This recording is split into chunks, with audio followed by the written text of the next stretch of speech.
Sequence and series के equation को देखते हैं।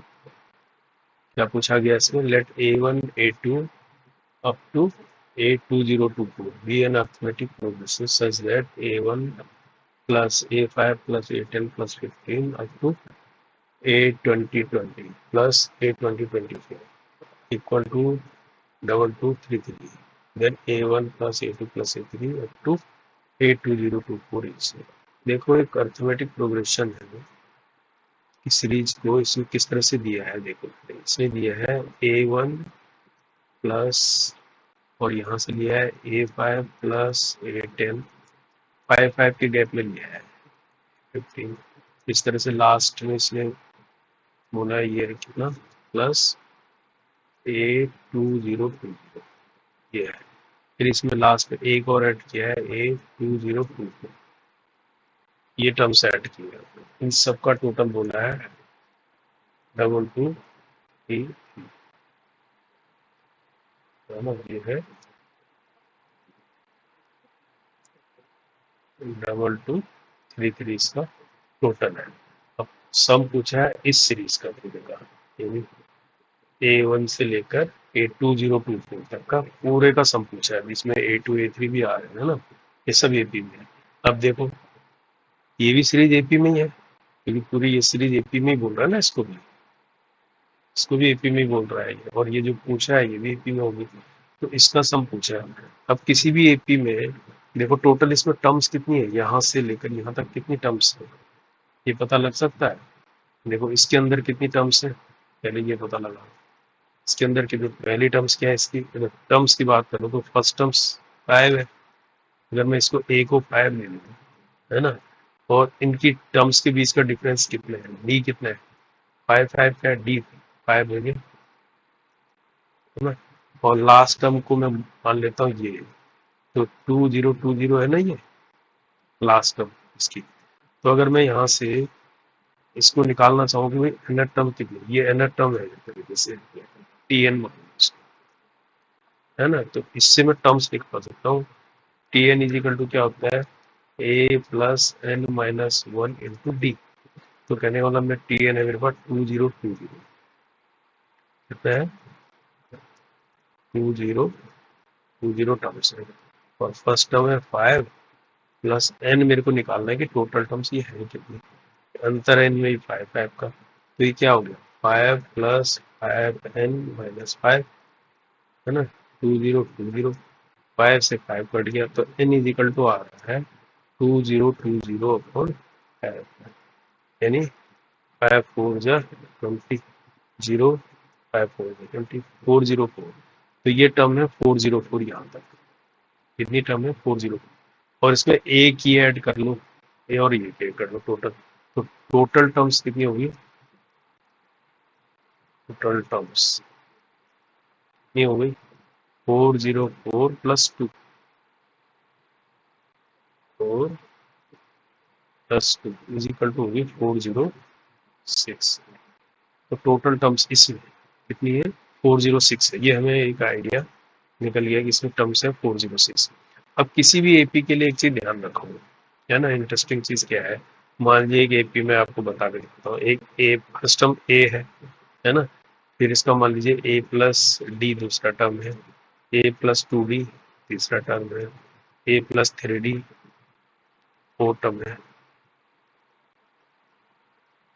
एग्जाम्पल दे रहा हूँ, A plus 4D, A plus 5D, इस तरह से चल रही है एपी सीरीज। अब इसमें क्या होता है, मान लीजिए यहाँ तक की सीरीज की बात करें, 1 2 3 4 5 6 टर्म्स, तो ये जो है इसका और इसका जो टोटल है ना, वो हमेशा यानी इन दोनों के टोटल के बराबर होगा, इन दोनों का टोटल और इसका टोटल।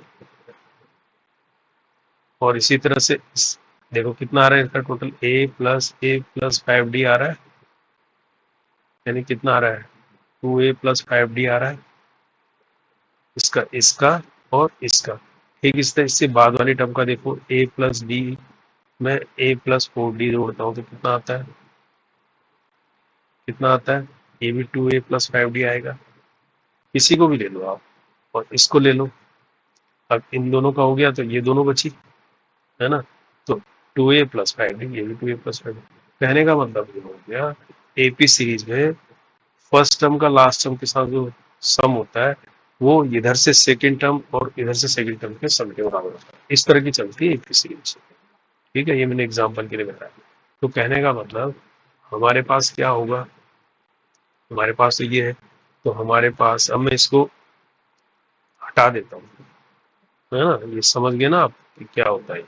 ये मैंने एग्जांपल के लिए आपको समझाया कि एपी सीरीज में फर्स्ट टर्म और लास्ट टर्म को ऐड करते हैं, तो इधर से सेकंड टर्म और उधर से सेकंड लास्ट को सम करेंगे तो वो सब इक्वल आएंगे। कहने का मतलब हमारे पास अगर ये एपी सीरीज है ये वाली, तो इसमें क्या रहा होगा, यानी A1 और प्लस लास्ट टर्म क्या है A204, इसका सम जो भी आएगा वो किसके इक्वल आया होगा, A5 और इसकी लास्ट टर्म क्या है A202, 2020, है ना, ये इक्वल टू आया होगा। इसके बाद A16, इससे पहले क्या रहा होगा, 5 का अंतर है ना, A2015 रहा होगा ये, है ना। तो ये सम किसके बराबर रहा होगा, A10 जो है किसके बराबर रहा होगा, प्लस A2015 के बराबर रहा होगा। इस तरह से चल रहा होगा। अब इस तरह के कितने पेयर बन रहे होंगे यहाँ से लेकर यहाँ तक, टोटल टर्म कितने हैं, 406 टर्म है ना, तो पेयर में बन रहे हैं। तो पेयर इसका आधा तो बनेगा, तो टोटल पेयर कितने होंगे,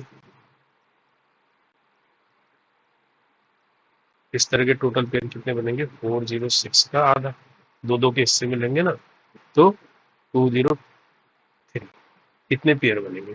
तो हम ये कह सकते हैं कि जितने पेयर बनेंगे अगर हम उसको मल्टीप्लाई कर दें इससे, मान लिया फर्स्ट ये वाले से मल्टीप्लाई कर दें, ये सब आपस में बराबर है, यानी 203 को मैं मल्टीप्लाई कर दूं किसके साथ, A1 प्लस 20,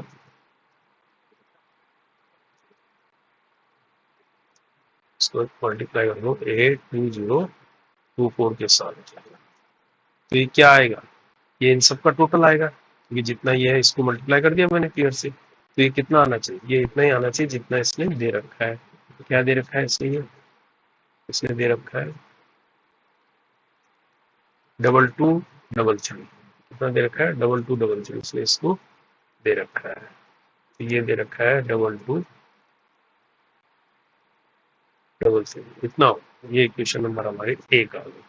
अब अब हमें जो निकालना है वो क्या है, A1 से लेकर A2024 तक का सम हमें निकालना है, क्या सम ऑफ, यहाँ से निकालना है A1 plus A2 plus A3 plus सम निकालना है लास्ट में क्या है A2024 है, इसका सम निकालना है, ये तो पूछा है। अब सम का फार्मूला क्या होता है, फर्स्ट टर्म अगर n/2, एक ये भी तो होता है a plus n, first term और लास्ट टर्म का सम कर देते हैं तो ये भी सम आ जाता है ना। तो ये सम क्या आएगा, देखो यहाँ पर इस फार्मूले में रखते हैं हम, यहाँ पर n कितना है हमारे पास, 1 से लेकर 20, यानी 2024 टर्म है, 2024.2 हो गया ये, और a क्या हो गया इसका A1, और L क्या हो गया A2024, यही तो है। अब यहाँ से देखो फर्स्ट से इसकी जगह क्या रख सकते हैं, दिस अपॉन दिस, यहाँ से इस इक्वेशन से A1 plus A2024 equal to क्या हो जाएगा, 2233 डिवाइडेड बाई 203, ये हो जाएगा।